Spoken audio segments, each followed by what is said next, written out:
Kembali kami lanjutkan perbincangan kami di Metro hari ini. Saya ke Pak Dewa terlebih dahulu. Pak Dewa, seberapa jauhkah kita dari memiliki industri mobil nasional? Tahapan-tahapannya apa saja sebetulnya? Untuk memiliki industri mobil nasional, yang pertama yaitu tadi, bahwa kita harus punya kemampuan dulu sebagai prinsipal. Oke, kemampuan itu sudah ada belum? Sebagai prinsipal di Indonesia sudah ada Sudah banyak. ada, oke. Contohnya untuk yang Vinkomodo sendiri, ini dulu engineeringnya itu pernah mendesain mobil Maleo, ya Pak Ibnu Susilo dan kawan-kawan itu beliau mendesain Komodo karena Maleo dulu berhenti di tengah jalan mendesain Komodo.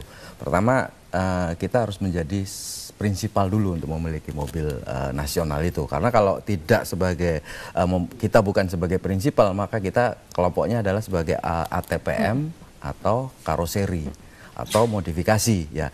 Nah di Indonesia sendiri yang karoseri maupun modifikasi maupun ATPM ini orang skill sudah banyak. Tinggal yang belum dimiliki di sini adalah prinsipal. Nah, keberanian untuk menjadi prinsipal inilah yang menjadi kendala mungkin karena melihat situasi di dalam negeri ini mobil sudah banyak berkeliaran dari negara tetangga tadi yang seperti dibilang, sehingga kalau saya mendesain apakah mampu saya bersaing di pasar walaupun itu di negara sendiri.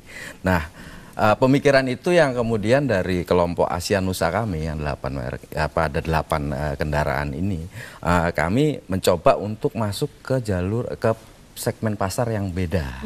Artinya kami menggarap pasar menengah ke bawah. Oke, mobil murah dengan mesin yang 1000 cc ke bawah, ya, dengan harga yang semurah mungkin kami tekan biayanya. Sehingga spek mungkin tidak beda dengan yang ada, dan harga pun beda, dan pasarnya pun beda. Jadi pasar yang kami garap beda. Ibaratnya kalau ada orang yang membuat bretok, kemudian kami bikin sari rotinya lah gitu ya.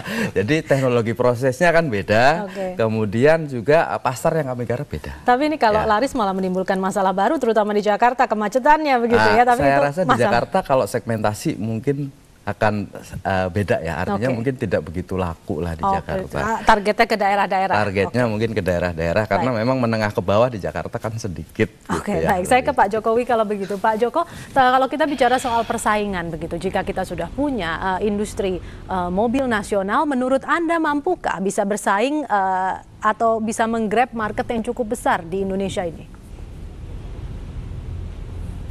Sangat mampu, karena dari sisi harga ini yang sudah kita kerjakan ini habisnya kira-kira 95 juta. Katakanlah dijual 120-130 juta, saya kira bisa bersaing di pasar.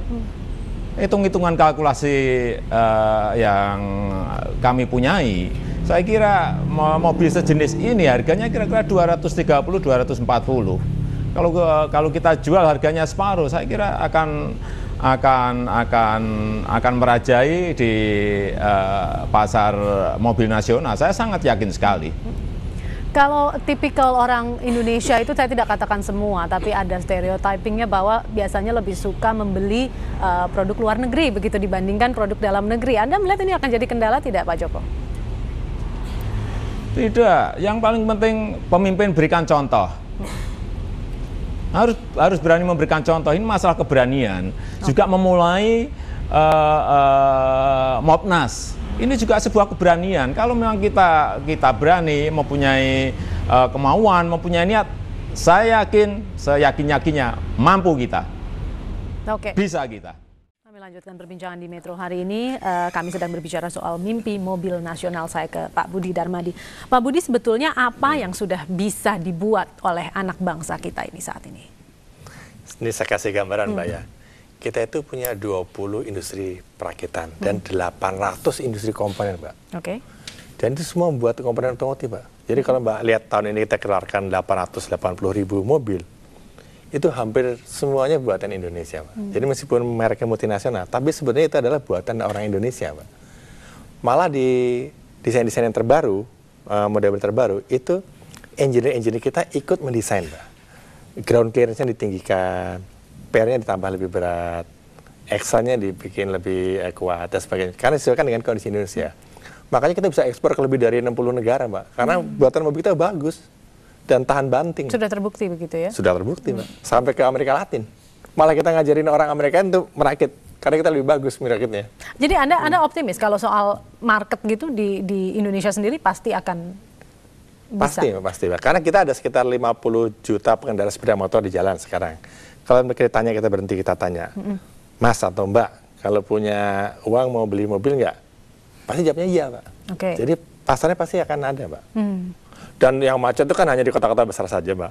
Ada sekitar 400 kota dan kabupaten kan di Indonesia ini kan lebih kan. Paling yang macet sekitar 40-50 kota kabupaten.